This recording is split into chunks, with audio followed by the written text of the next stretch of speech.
I want the viewers to get to know you guys a little bit. So I want to start, and I want to talk about because I've been in New York a few times, but I've never been, lived in New York and been down in the 5 boroughs. So I kind of want you guys to just explain how you guys you guys grew up and your life in New York.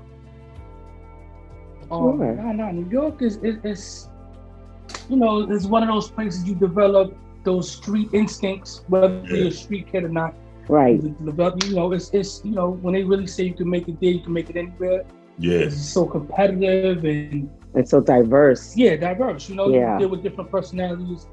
And it's cold.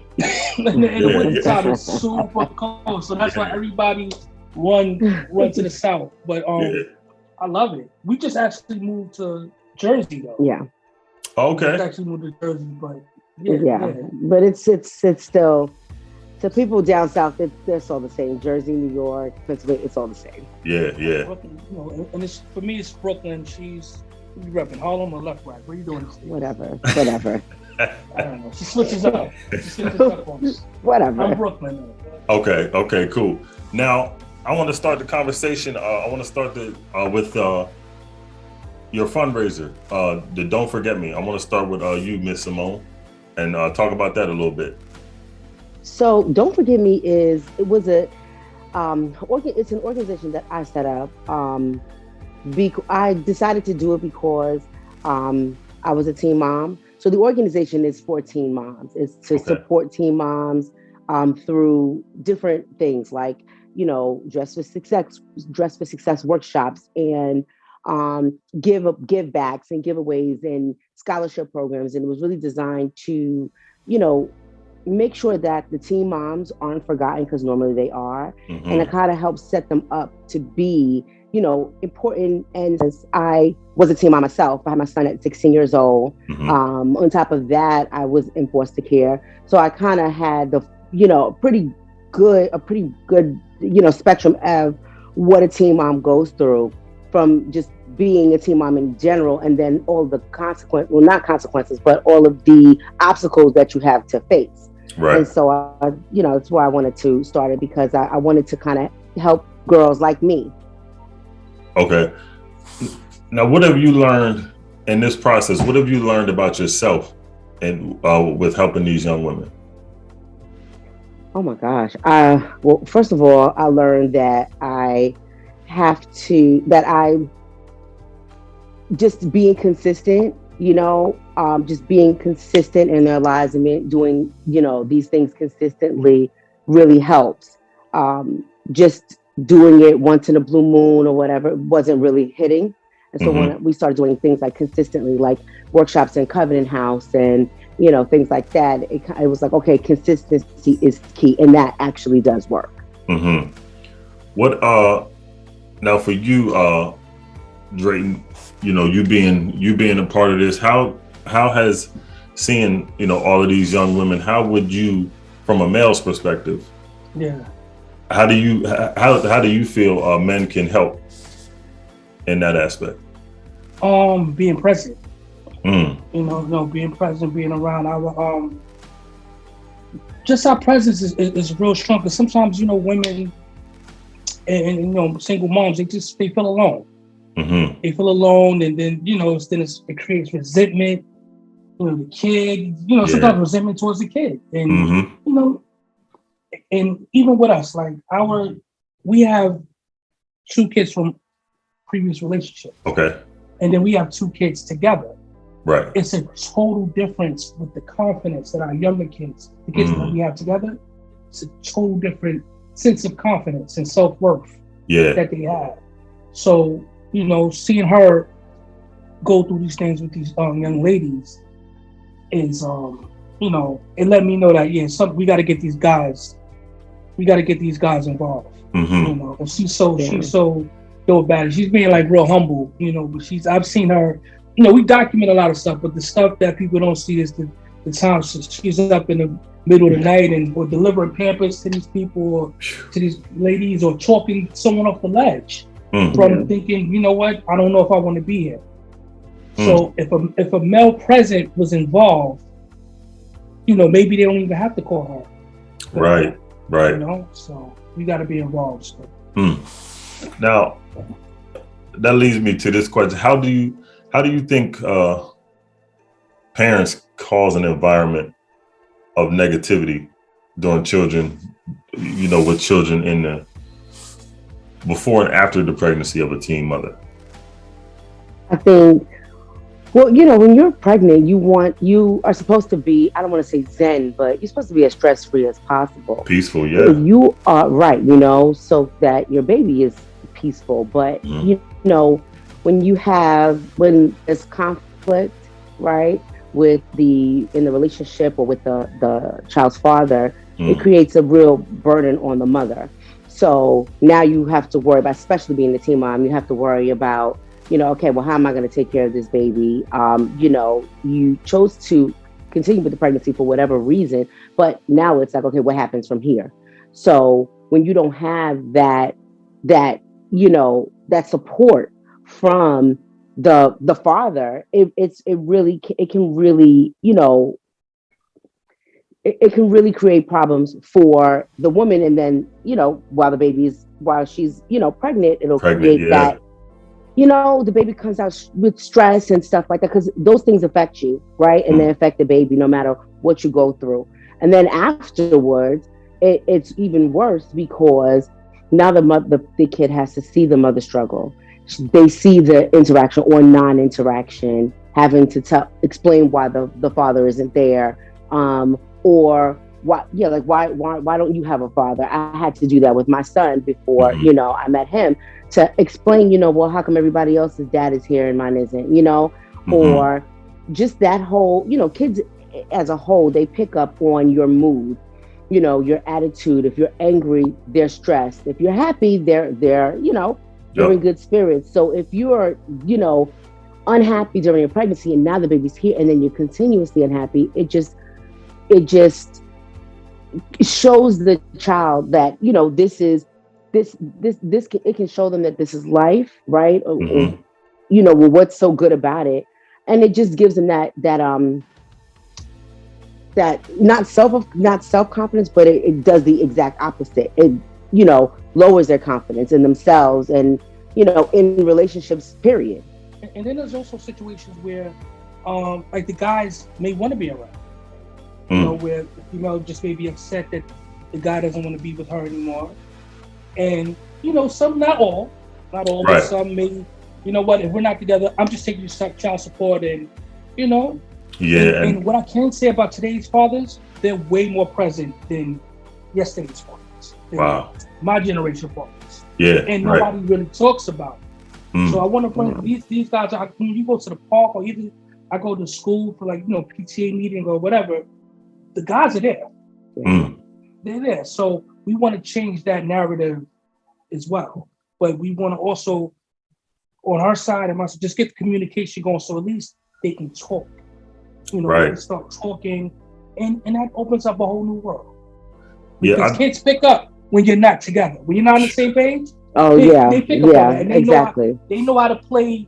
Yeah, right. I can say that for me, when me and my wife were dating, I've been with her for 13 years, but when we were dating, we split for a year, and I could just see the difference in my daughter. You know what I mean? Because she knew. I mean, like you said, she could just, me coming over and everything. I'm not there all the time. You know what I mean? We were in different places, so I could just see the difference with her, and I was like, I can't do this. Y'all got to come back home, man. This ain't it. How old was she? How old was she? She was, I want to say either 2 or 3. But us, they know. But us, when we were young, we were early, like late teens, early 20s. So that was a whole different kind of process of just trying to process. We were still kids, you know what I mean? And trying to be adults and all of this, that's a lot, man. Yeah, it's like on the job training. Yeah. It doesn't come with a manual. Yeah. Not a real manual. So you got to figure it out on the go. Right. Mm-hmm. And then each kid is different on top of that. So the personalities, yep. Right. Now, Black History Month is here, And I was looking at you guys' bio, and you Drayton you're moving into having an end or having something tied into this with young teen fathers now. Definitely. It's like let's say in the music sense, Don't Forgive Me gave me a record, my own record label, so it's sort of like a spinoff to get these dads involved and also change the narrative that there are actually good dads out there. Mm-hmm. So with this program that we're going to call Father Figures is, we're going to give these kids the tool. We're going to teach them how to dress. You know how many guys, I'm not even that great at tying a tie. You're going to teach them how to tie, change Pampers, cook. We're going to teach them how to cook, give them job opportunities, how to speak on an interview, real estate, manage balance checkbooks, financial literacy, the whole everything. We're going all out. And I'm super excited about it. Now, is there something, now what made you want to get involved with helping the young boys? Well, I'm actually the vice president of Don't Forgive Me. So I see a lot of work, I see a lot of things that, that she goes through and that the team on. So I just want to, and I see, sometimes when you sit back, you see what's missing. And again, what's missing is some of these dads. So she definitely inspired me. My wife definitely inspired me to do this. And I'm a team that. Okay. I was a team that. So, and we had like the worst. That's what I could, and I'm gonna shoot these kids straight. We had the worst, and now we're super cool. It took us about 19 years to get cool. I know, yeah. Yeah. And now I'm like, damn, if we'd have figured this out years ago, we'd have been good. Because now we're just on the same page. And my daughter knows she can't break that no more. She can't go to her and talk about me, or go to me to talk about her and all that stuff. You know the tricks. Yeah. You know the tricks they do. Yeah. So yeah, that's what we're doing, and I can't wait. I'm excited about it. That's good, because I when I was talking to Miss Raven about it, and she had sent me to you guys bio on your website, and I was looking at it. And I got to talking to my wife, and I said, Delaware doesn't have anything like this. No. You know what I mean? It doesn't. Delaware's kind of slow with a lot of things anyway. You know what I mean? So imagine me, Delaware being slow, and then going to New York where everything is super fast. Yeah. So when I wanted to ask you guys, are you guys planning on branching out in the other states? And definitely. Yeah, that's always been the plan. We started in Brooklyn, because that's, and in New York, because that's where, we're from. We're moved to Jersey, so we're expanding to New Jersey because we saw just with us, looking for houses and stuff like that. And then when we moved, I'm like, okay, I can see where this is needed. Right. And so, expanding into Jersey. And then, my goal is to have these programs all around the board, all across the world, because this is a situation that's not just a New York thing or an up north thing. This happens everywhere. But we are noticing that, because one school right now is extremely interested, and we're going to start there. But sometimes they just give you a hard time. The goal is to get to the kids. Let's get to the kids, and they don't make it easy sometimes. I'm not, I'll just leave it like that. They don't make it easy to give these kids the proper tools. Right. And it's real sad. But we're determined, and we're definitely it's almost gonna be like a tour. State to state, whatever we gotta do. Because us fathers, we need a theme song. We don't got no theme song. We need something. Yeah. Around. That's my goal. We got to get us a theme song. Now, why do you think? Because I did an episode with a guy. He was a mental health counselor, and he kind of said the same thing. He had started his he was one of the first Black guys to start a mental health institute down in Virginia. And he was saying he was going, you know, he had a lot of pushback with a lot of stuff. Why do you think that is, though? Always follow the money. It's funding. You know, these people get these budgets, but they think about what can they stash for themselves. Mm-hmm. If we did all this stuff for free, it would still be pushed back, but but it's always about the money. I think. I mean, what do you? I think I think that it's not a priority. It's not a priority for them. Wow. Their priorities are where they are. It's definitely not in a teen parent situation, a teen mom or teen dad. It's because, you know, society feels like, well, you got yourself, they kind of have that, you got yourself into the situation, you got to figure it out kind of thing. Mm-hmm. And they don't realize that, you know, it's difficult to have a child when you're an adult. So to be young, that's where they need the help the most, because they're raising our future, you know? And so we set them up right, then, you know, those kids can thrive as well. But a lot of times it's more obviously prevalent in, you know, the Black and brown communities, you know? And so there you go. It's not a priority. Yeah, that's, I think it's I think everybody knows that too. I think that's the most frustrating part too. You know what I mean? Because down here in Delaware, I work in the inner city. So when I'm riding around every single day, I see girls and they got five, little kids, like little stair-step kids. And it's never, and sometimes I may go to some missions, some breakfast missions and stuff like that. And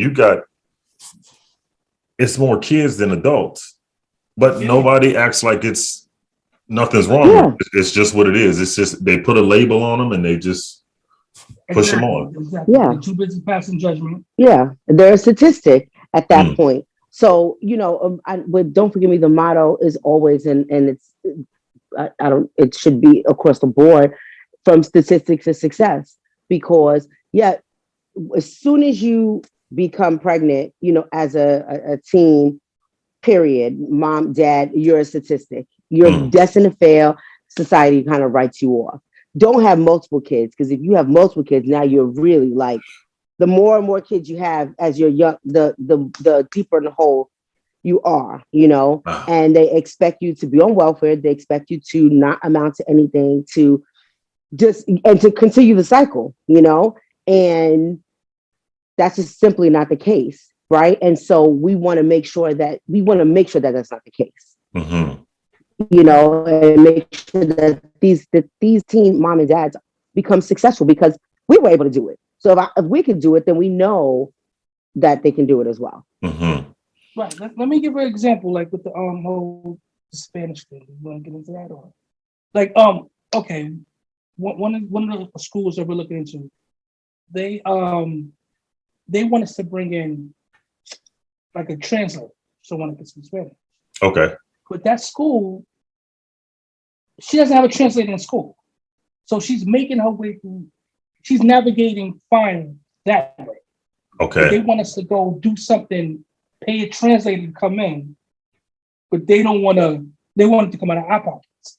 And for me, you know, it's especially when I first started, don't forget me, everything came out of my pocket. Like I would throw these events and we would like pay out of pocket. If I would have, you know, speakers come, people, you know, our friends, you know, and family really stepped up, because when we have events, we have this, well, prior to the pandemic, we used to have a Christmas party every year for families in shelters. Okay. And so it was huge. And then obviously the pandemic happened. But before then, I mean, we were able to, like, our friends, family, everybody stepped up. It has like 100 children each time. Everybody left multiple gifts, you know. It was like, you know, food, Santa, activities, and just a day of fun for, you know, the kids, and a kind of relaxation day for the parents, you know. We did a community baby shower for about 12 teen moms. And that was amazing. What I thought was going to just be, I was so worried, and I thought, like, man, I'm not going to be able to get a whole bunch of stuff. People were so intrigued and moved. Like, every mom left with, I want to say maybe 2 or 3 boxes of Pampers. Yeah. They left with strollers, high chairs, all of the essential things that they needed. So people do step up. Mm-hmm. But the people that can make the change, the people with the funding, it's like pulling teeth to try to get them to, to be on board. We have to use our finances, our resources, and relationships to get this stuff going. And I think a lot of it has to do with they don't know. And I think it's because they really don't either not want to know, or they don't have the care for it. You know what I mean? Because it's not affecting them. Like you said, when it's down in it's down in the Black and brown communities in our communities. So if it's not affecting them, it doesn't matter. So it's like you said, they're pushing you through all these places, but then at the same time, they're not helping or nothing like that. But then they still tell you, you got to make your own way. You got to figure it out. Yeah. You know what I mean? It's that right there is a stress in itself. Definitely. Because you're not giving me help. And that's why I think that's why this is special for me to have you guys on here, because, to highlight our people. And then as well as, that you guys are pushing it in a positive direction, because a lot of the news and everything has so much negativity toward us. Yeah. And then you're not going to hear anything like this on any news. Or if you hear it, it'd be like a 30-second clip at the end of the program when everybody sleep, right? Yeah. Exactly. And I think one of the biggest things or reasons why these programs are so special is because it stops terrible things from happening. Just recently, I want to say a month ago or something, a young teen mom. I think she was like I don't think she was here. I think she was like Mexico or whatever. Mm-hmm. Doesn't matter. She threw her baby in the garbage, like her infant baby. She just had him and just threw him in the garbage. And then I think a few years back, this young girl in Brooklyn, she had a baby already. And then she was pregnant again, didn't want to tell anybody, gave birth, didn't say anything, put the baby died. She gave birth in a house, she put the baby in her backpack and went about her day like it was nothing. She got caught shoplifting or whatever. And that's how they found the baby, because she, went into Victoria's Secret and whatever. But these things, nobody, when I saw this, it was like, oh, they're stupid. That girl is dumb. Why would she do that? Oh, you go and steal in and you just had a baby. But nobody's really looking like there's a bigger picture here. Mm. Why are these girls throwing their kids away? Why does this girl feel so stressed? Because you have to be under a huge amount of stress to do something like that. Mm-hmm. Out of your mind. Well, why is she even afraid to tell them? Why is she afraid to tell somebody? Mm-hmm. Why is she afraid to get help? Because there are services out there. There are people out there that can help, because these things are not readily available. They're not pushed like, other things that's on Instagram and mm-hmm. the news and stuff like that, Yeah. It's now, Drayton, I don't know. I'm sure everybody knows who you are. You've been in the music industry over almost 2 decades. And you work side by side with P. Diddy on a lot of things. Definitely. Now, is this that you're venturing in now, is this the most difficult thing to have to handle, because you're dealing with so many different personalities and children, and you know what I mean? And y'all are basically raising children. That's what you're doing. Yeah. Our children, other people. No, this is way more fulfilling. Mm. And it's more. If you could deal with the music industry, you could deal with anything. Everything else is a cakewalk. Yeah. When you start to get to certain contracts and stuff, everything else is a cakewalk. No, this is way more of a sense of purpose, because you know when you're doing all those things, you know it's about you and your family. When you're touching other families, Mm-hmm. and you see that look on their face when we're giving these kids gifts and things like that, it's a priceless look, and it takes so long to come down from that high. Mm. Like, even though we're doing it for them, it's like when the last 3 years that we didn't do it, I felt empty. And if we've done other successful things, Mm-hmm. we always knew something was missing. So no, this is way. It's a breeze compared to the music industry. Yeah. It's frustrating. It's the same amount of frustration at times, but it's way more fulfilling. See, but this is I'm glad you said that, because this is that lets me know that y'all are going to make it, because you done figured out your purpose. And when you can feel it in could you hear me? Oh, there you go. Yeah. Okay. When you can feel it within you, even when you're, when nobody's around, and it's like you said, you felt empty when you didn't do it. It's this is what y'all are supposed to do. You know what I mean? And I'm glad I got you guys on to give you guys some praise, because I know it's a whole lot of work. My two kids of my own, I'm getting gray hairs, and I'm like, I don't know. You see my chin strap, and I didn't even take off my hat yet. It's like, So it's so for you guys to deal with so many different personalities and still come out with a smile on your face. You guys are, especially during Black History Month. For me, this is I want to say I thank y'all, and I appreciate all the hard work and you guys, and I'll be looking forward to seeing y'all come down to Delaware. I can show y'all around my little town. You know what I mean? We're definitely interested. Yes, absolutely. There's a family in Delaware too. Okay, I don't know what part. I have no idea. I know. But they all my mother knows. They all. Yeah. Definitely. Now where can everybody reach you guys on social media? So for me, my Don't Forget Me page is Don't Forget Me FCF. So it's don't the number 4 get me FCF. On Instagram, Don't Forget Me, the Francis Canty Foundation. On Facebook, we have a website, don'tforgetme.org. It's all the number 4 and Forget Me. Okay. Yeah.